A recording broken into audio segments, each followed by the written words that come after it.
Hi అండి, welcome back to our channel Sabiha cooking and blogs. అందరు ఎలా ఉన్నారండి? నేనైతే చాలా బాగున్నాను. ఈరోజు నా స్టైల్లో అయితే నేనైతే చేపల పులుసుని అయితే చేస్తున్నాను. ముందుగా నేనైతే ఒక 2 కిలోల చేపలను అయితే ఇలా తీసుకున్నాను. వీటన్నిటిని ఇలా నీట్గా లోపల ఉన్నదాన్ని మొత్తం గలీజ్ మొత్తాన్ని అయితే తీసేసేయాలన్నమాట. తర్వాత ఒక 4-5 సార్లు అయితే బాగా నీళ్ళతో కడిగేసుకోవాలి. మనం చేపలను కడుక్కునేటప్పుడు ఎంత నీట్గా కడుక్కుంటామో కర్రీ కూడా స్మెల్ లేకుండా టేస్ట్గా చాలా బాగుంటుంది. పిల్లలు అయితే ఇంకా వాసనను చూసి తినరు కదా. ఇలా చేసుకుంటే మనకు నీచు స్మెల్ అనేది అస్సలు ఉండదు. ఒక 4 సార్లు కడుక్కున్న తర్వాత అయితే ఇలా లావు వేసేసి మొత్తం క్లీన్గా బాగా కలిసేలాగైతే ఇలా కలుపుకొని ఇలా కొంచెం రుద్దినట్టుగా అయితే ఇలా క్లీన్ చేసేసుకోవాలి. ఇలా చేసుకుంటే పైన మనకు కొంచెం జీటలాగా అయితే ఉంటుంది కదా, అది మొత్తం అయితే వెళ్ళిపోతుందండి. చేపలు కూడా బాగా క్లీన్ అవుతాయి అన్నమాట. ఇలా నిమ్మరసాన్ని వేసేసి బాగా రసం మొత్తము చేపలకు కలిసేలాగైతే కలుపుకోవాలి. తర్వాత ఒక 2 సార్లు అయితే కడిగేసుకున్న తర్వాత నీళ్ళన్నీ వంపేసి అందులోనే ఇంకొకటి నిమ్మకాయనైతే పిండేసుకోవాలండి. అలా నిమ్మకాయ వేసుకుంటే మనకు ముక్క విరగకుండా అసలు సాఫ్ట్గా టేస్టీగా బాగుంటుందన్నమాట. అందుకు నిమ్మకాయ వేసేసి కలిపేసి ఒక 15 నిమిషాలు పక్కన పెట్టేసేయాలి. ఇలా నీట్గా చేపలను అయితే క్లీన్ చేసుకుంటే టేస్ట్ అయితే చాలా బాగుంటాయి, స్మెల్ లేకుండా. ఇంకా వీటిని అయితే 15 నిమిషాలు పక్కన పెట్టేద్దాం. ఇందులోకి మసాలా కోసం అయితే ఒక 2 టేబుల్ స్పూన్ల జీలకర్ర, ఇవి కొంచెం బాగా ఇలా వేగిన తర్వాత ఎండు కొబ్బరి కూడా వేసుకోవాలి.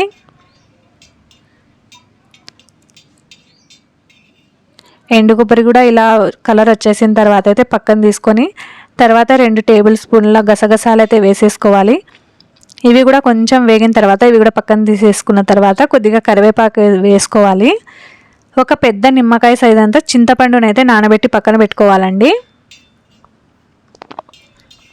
తర్వాత కరివేపాకు కూడా ఇలా ఫ్రై అయిన తర్వాత ఇది కూడా పక్కన తీసేసుకుందాము. తర్వాత ఒక 2 మీడియం సైజు ఉల్లిగడ్డలను అయితే తీసుకొని కొంచెం వేగనివ్వాలండి.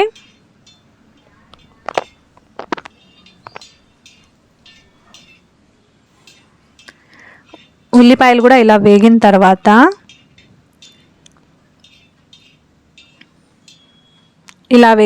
ఇవి కూడా పక్కన పెట్టేసుకోవాలి. ఇలా మనం అన్నీ వేయించుకున్న మసాలాలను మొత్తాన్ని అయితే ఇలా ఒక మిక్సీ జార్లో తీసేసుకొని మొత్తం బాగా మెత్తగా పేస్ట్ అయ్యేలాగైతే చేసేసుకోవాలి. తర్వాత 3 టేబుల్ స్పూన్ల ఆయిల్ అయితే వేసేసుకోవాలండి. తర్వాత సన్నగా కట్ చేసి పెట్టుకున్న ఉల్లిపాయలను కూడా వేసేయాలి. అవి కొంచెం వేగిన తర్వాత అయితే కరివేపాకు, ఇలా మధ్యలోకి కాటు పెట్టుకున్న పచ్చిమిర్చిని అయితే వేసేసుకోవాలి. ఇవి వేసిన తర్వాత కొంచెం మగ్గనివ్వాలండి. ఇలా కొంచెం మగ్గిన తర్వాత అయితే మనం ముందుగా మిక్స్ చేసి పెట్టుకున్న ఈ మసాలా పేస్ట్ మొత్తాన్ని అయితే ఇందులోకి వేసేసుకోవాలి. తర్వాత సన్నగా కట్ చేసి పెట్టుకున్న టమాటో పళ్ళను కూడా వేసేసుకోవాలండి. తర్వాత 1/2 టేబుల్ స్పూన్ అయితే పసుపు వేసేసుకోవాలి. ఇవన్నీ వేసిన తర్వాత అయితే బాగా మిక్స్ చేసేయాలండి. ఈ మసాలా మొత్తం ఒక 5 మినిట్స్ పాటు అయితే పచ్చివాసన పోయేంత వరకు అయితే కొంచెం వేపుకోవాలండి. తర్వాత ఒక 2 టేబుల్ స్పూన్ల అల్లం వెల్లుల్లి పేస్ట్ అయితే వేసేసుకోవాలి. వేసిన తర్వాత బాగా మిక్స్ చేసేసుకోవాలండి. ఎవరైనా మన ఛానల్ని కొత్తగా చూస్తుంటే ప్లీజ్ లైక్ చేయండి, షేర్ చేయండి, కామెంట్ చేయండి, సబ్స్క్రైబ్ చేయండి. మీరు కూడా ఒకసారి ఇలా చేపల పులుసు అయితే చేసుకోండి. ఎలా వచ్చిందో కామెంట్ చేయండి. ఇంకా తర్వాత అయితే ఒక 4 టేబుల్ స్పూన్ల నేనైతే కారం వేసాను. మీకు కారం ఎంత తింటారో దాన్ని బట్టి అయితే కారం వేసుకోండి. మా ఇంట్లో అయితే కొంచెం కారం ఎక్కువనే తింటారు, అందుకే నేనైతే 4 టేబుల్ స్పూన్లు అయితే కారం అయితే వేసాను.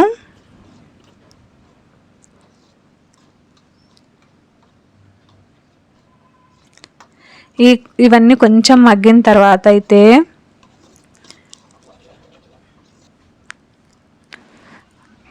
చింతపండు రసం అయితే వేసేసుకోవాలి. నేనైతే ఒక గ్లాస్ చింతపండు రసం అయితే వేసాను. అది మొత్తం బాగా మిక్స్ అయ్యేలాగైతే కలుపుకోవాలి.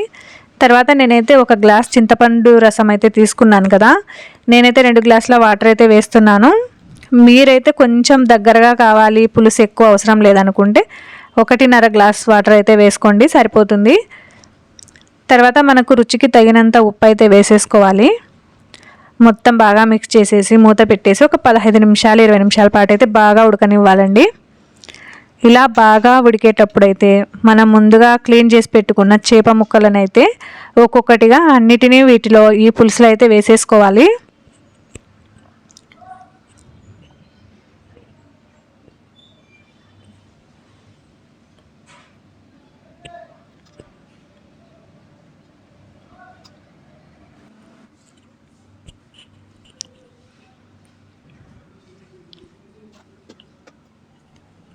ఇలా చేప ముక్కలన్నీ వేసిన తర్వాత ఒకసారి అయితే బాగా కలుపుకొని ఇంకా మూత పెట్టేసి ఒక 15 నిమిషాల పాటు అయితే ఈ పులుసుని అయితే బాగా ఉడకనివ్వాలండి.